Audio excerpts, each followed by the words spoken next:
नमस्कार। विषय code ME308 machine design में पिछले पीरियड में हमने general consideration in machine design में 7 पॉइंट कवर किए थे और 8वां पॉइंट है कन्वीनियंट एंड इकोनॉमिकल फीचर्स। इससे पहले हमने फ्रिक्शनल रेजिस्टेंस एंड ल्यूब्रिकेशन कहा था। 8वां पॉइंट है कन्वीनियंट एंड इकोनॉमिकल फीचर्स। इसको हम समझते हैं कि कोई भी मशीन है उसके अंदर स्टॉपिंग, स्टार्टिंग, लीवर्स और स्विचेस और कंट्रोल्स, लीवर्स और स्विचेस सारे ऑपरेटर की इजी अप्रोच में होने चाहिए। दो उदाहरण लेते हैं। लेथ मशीन जैसे करते तो उसमें लेफ्ट साइड में हेड स्टॉक के पास में starter switch, on off switch और रिवर्सिंग स्विच होता है और नीचे एक बार होती है जिसपे पैर रखते ही लेथ मशीन स्टॉप हो जाती है। एक और उदाहरण देते हैं। आपने जेसीबी देखी होगी, तो जेसीबी क्या है, उसमें दो फंक्शन है। एक तो शावल का फंक्शन है और एक डोजर कम लोडर इसका फंक्शन है। तो एक साइड में शावर है और एक साइड में डोजर है। तो जब शावर का काम करना पड़ता है मतलब खुदाई करनी पड़ती है तो ऑपरेटर उस साइड बैठता है। जैसे आप देखते हैं जब लोडिंग का काम करना होगा तो उसको ऑपरेटर सीट घुमा देता है, तो उसके लिए उस तरह होता है। कहने का अर्थ क्या है कि कोई भी मशीन है उसके सारे कंट्रोल्स ऑपरेटर की इजी अप्रोच में होना चाहिए। तो कौन सा लीवर कहाँ होगा, कौन सा कंट्रोल स्विच कहाँ होगा, ये डिजाइनर को डिजाइन करते समय डिसाइड करना पड़ता है।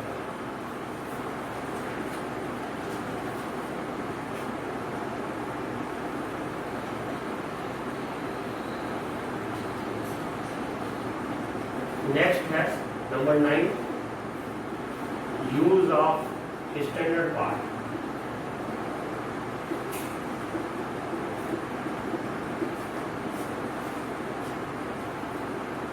जहाँ तक हो सके मशीन में जो कॉमन पार्ट्स है वो स्टैंडर्ड होने चाहिए। कॉमन पार्ट्स कौन से होंगे, जैसे नट हो गया, बोल्ट हो गया, टायर हो गया, शाफ्ट हो गया। इस तरह जो भी पार्ट्स है वो स्टैंडर्ड साइज के लेने चाहिए। इसको एक उदाहरण समझते हैं। मान लीजिए हमने डिजाइन किया, डायमेंशन कैलकुलेट किए और बोल्ट का डायमीटर आ गया 11.2 mm। अब 11.2 mm का बोल्ट मार्केट में उपलब्ध नहीं है, तो हमको क्या बनवाना पड़ेगा।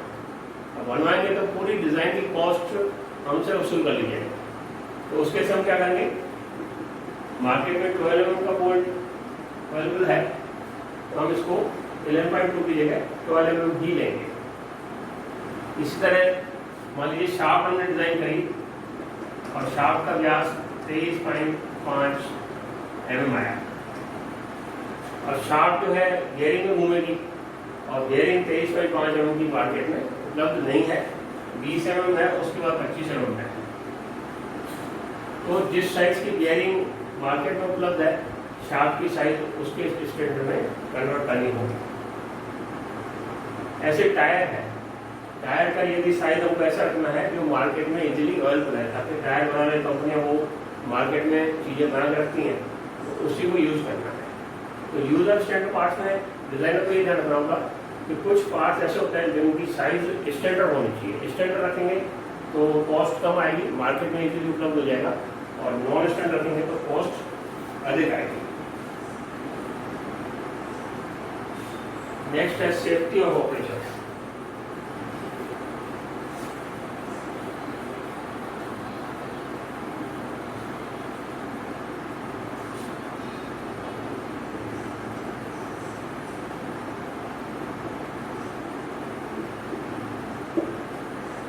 मशीन में कई रोटेटिंग कंपोनेंट होंगे या मूविंग कंपोनेंट होंगे, तो ऐसे कुछ कंपोनेंट जो जहाँ पे ऑपरेटर की रीच है उन पे सेफ्टी गार्ड लगाना आवश्यक है।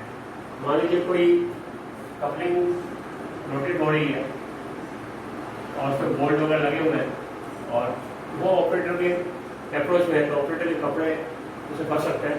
तो जहाँ ऐसे रोटेटिंग पार्ट जहाँ ऑपरेटर बार बार जाता है उनके ऊपर सेफ्टी गार्ड लगाते हैं।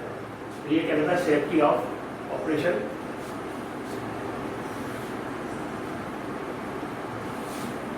नेक्स्ट है number of machines to be manufactured. Number of machines to be manufactured.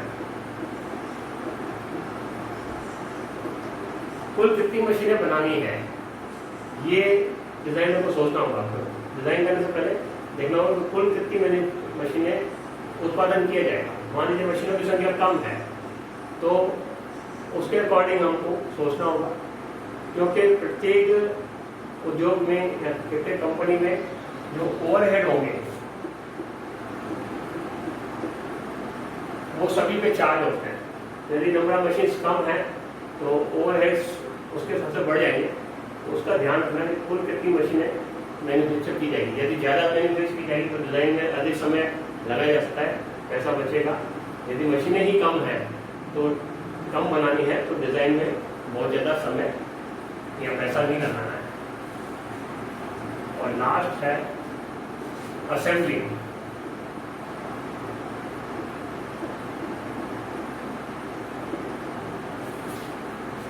इसको समझते हैं कि मशीन जो हम डिज़ाइन कर रहे हैं वो कंप्लीटली प्लांट में असेंबल होगी या साइड पे असेंबल होगी। इसको एक उदाहरण से अच्छी तरह आपको समझा सकते हैं। आपने किसी ट्रेलर में, ट्रक में, मोटरसाइकिल्स, कार्स, ट्रैक्टर्स, ये आपने जाते हुए देखोगे। मोटरसाइकिल देखोगे अपने ट्रक में लोडेड, कार्स देखोगे बड़े बड़े ट्रेलर्स में लोडेड, और ट्रैक्टर देखोगे ट्रेलर्स में लोडेड। तो ये जो तीनों चीज है, मोटरसाइकिल, कार और ट्रैक्टर, ये कंपनी में असेंबल होते हैं और वहां से डिस्पैच होते हैं, असेंबल कंडीशन डिस्पैच होता है। लेकिन आपने साइकिलें कभी भी किसी ट्रक में असेंबल हालत में लोडेड नहीं देखी होगी। यदि साइकिल्स को ट्रक में लोड करेंगे तो एक ट्रक में 50-60 से ज़्यादा साइकिल नहीं आएगी और वो जो कॉस्ट आएगी ट्रांसपोर्ट की वो ज़्यादा हो जाएगी। साथ में उनके बीच में इतना गैप नहीं रख सकते तो उनके खराब होने के चांस हैं। तो जो साइकिल्स है वो क्या करता है, उनके पार्ट्स को ट्रांसपोर्ट करता है और उस शहर में जहाँ साइकिलें बेचनी है वहाँ एक सामान्य मैकेनिक छोटी सी ट्रेनिंग से उनको आराम से असेंबल कर लेता है। लेकिन कार्स के केस में ऐसा नहीं कर सकते। कार के पार्ट्स हम डिस्पैच कर दें और उस शहर में असेंबल हो, ये संभव नहीं है। तो असेंबली का मतलब क्या है, हमको ये देखना है डिजाइनर को कि जो मशीन वो डिजाइन कर रहा है उसकी असेंबली प्लांट में होगी या साइट में होगी। एक और उदाहरण लेते हैं, जो बहुत बड़ी मशीन्स हैं, कुछ ऐसी मशीन्स हैं जिनकी ऊंचाई या लंबाई कई मीटर में होती है, तो उनको ट्रांसपोर्ट करना दिक्कत है हैवी रूप में, बड़े रूप में। तो उनको वहाँ असेंबल करते हैं, पार्ट्स में बेचते हैं और वहाँ पे असेंबल करते हैं। तो असेंबली के अंदर डिजाइनर को ये देखना होगा तो जो डिजाइन मशीन वो कर रहा है उसकी असेंबली प्लांट में होगी या साइट में होगी। ये टॉपिक अपना 1.1 जनरल कंस्ट्रक्शन मशीन डिजाइन खत्म हो गया है। 1.2 है टॉपिक नंबर 1.2 जनरल प्रोसीजर इन मशीन डिजाइन। अंदर समझेंगे जनरल कंसिडरेशन मशीन डिजाइन का अर्थ क्या है कि किसी मशीन को डिजाइन करने के लिए किन मुख्य बिंदुओं का ध्यान रखना चाहिए। और जनरल प्रोसीजर मशीन कि कोई भी मशीन कंपोनेंट डिजाइन करने के लिए सही प्रोसीजर, सामान्य प्रोसीजर क्या है, उसके 5-6 पॉइंट है। Number 1 simplified drawing. सबसे पहले डिजाइनर को जो कंपोनेंट वो डिजाइन कर रहा है उसकी सिंप्लीफाइड ड्राइंग बनानी होगी और उसके अंदर वो कंपोनेंट किसके साथ मैच हो रहा है, मैटिंग विद अदर कंपोनेंट। वो दर्शाना होगा। वो कंपोनेंट किसके साथ जुड़ेगा, सिंप्लीफाइड ड्राइंग में उसको दर्शाना होगा। नंबर 2 पॉइंट है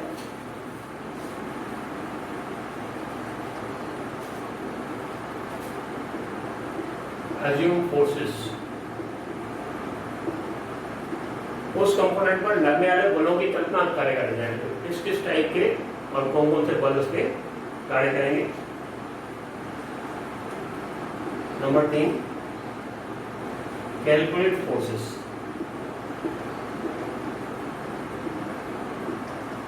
डिजाइनर ने असम्पशन ले लिया कि ये टाइप के फोर्स काम करेंगे, अब कितनी मात्रा में फोर्स काम करेंगे, 500 न्यूटन करेगा या 5 किलो न्यूटन करेगा, जो भी, तो उसकी कैलकुलेशन की जाएगी।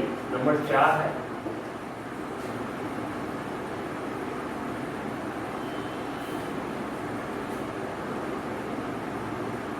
Calculate dimension. एक बार फोर्सेस की कल्पना हो जाती है तो पता चलता है कि कंपोनेंट किस टाइप का है, बीम है या लीवर है या शाफ्ट है, ये डिसाइड हो गया।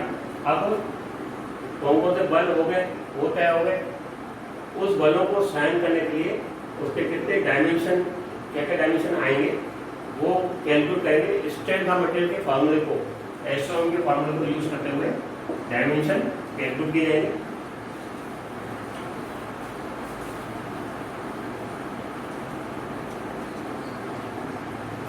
Number 5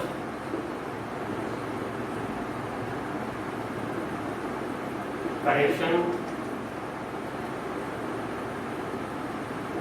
considering previous experience.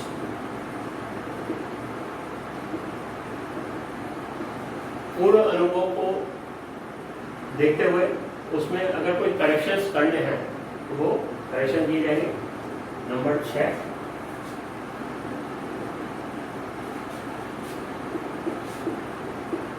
Detailed drawing. Last में डिजाइनर जो है उस कंपोनेंट की डिटेल ड्राइंग बनाएगा, उसमें सारे डायमेंशन आएंगे, मैन्युफैक्चरिंग मेथड आएंगे और कितनी एक्यूरेसी और टॉलरेंसेस चाहिए वो सारी डिटेल वो डिजाइनर को देगा, तो कंपोनेंट डिजाइन हो जाएगा। मैं आपको यहाँ बताना अच्छे समझूंगा तो मशीन डिजाइन में पूरी मशीन डिजाइन होती है, एक एक कंपोनेंट अलग अलग तरह से डिजाइन होता है। हम बेसिकली मशीन डिजाइन नहीं करते, कंपोनेंट डिजाइन करते हैं। कंपोनेंट डिजाइन होने के बाद लास्ट में मशीन बनती है। Thank you.